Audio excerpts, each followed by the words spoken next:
Hi Team Malcolm here. I hope you are doing so great. A number of years ago, some people called up and asked if we could meet and talk about some things. And we decided to meet at an office up beside a church. And I arrived at the office about 10 minutes before the appointed time. There's something pretty big going on in the auditorium. Don't know why they call it an auditorium. It's a church after all. But they seem to do that these days.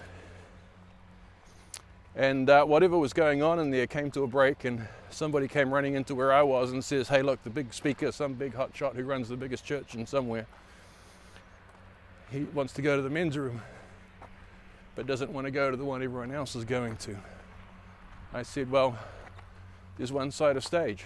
I says 40, 50 feet from where he was standing. Just take him there. And he says, well, can you? I says, well, I'm meeting some people here. I can't break away from that. I says, how about you run your thing, I'll run my thing.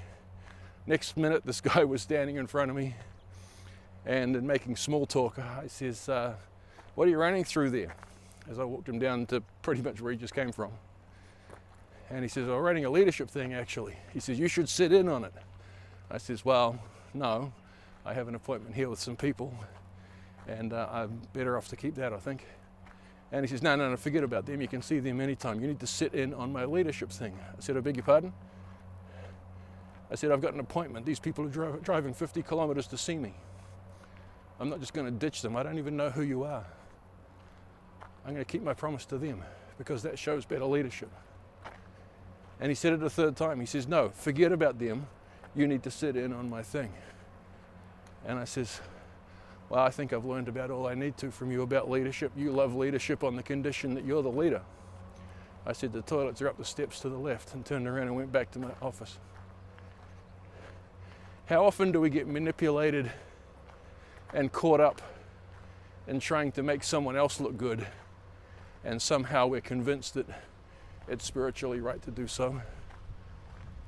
If you have a responsibility, if God's called you to do something, then you need to do that. And I don't care how big a hotshot someone else is that tries to pull you away from it. What they're trying to do is pull you away from your calling. In my case, trying to pull me away from accountability. And that puts me at a losing place just to make him look good. Don't be manipulated. Know what you need to be doing and do that. Take care, guys.